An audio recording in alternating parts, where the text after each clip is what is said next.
कहथिन सीता बेटी सुनु यौ बाबा, सुनु बाबा बचन हमार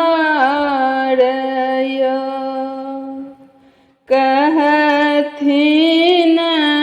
सीता बेटी सुनु यौ बाबा, सुनु बाबा बचन हमार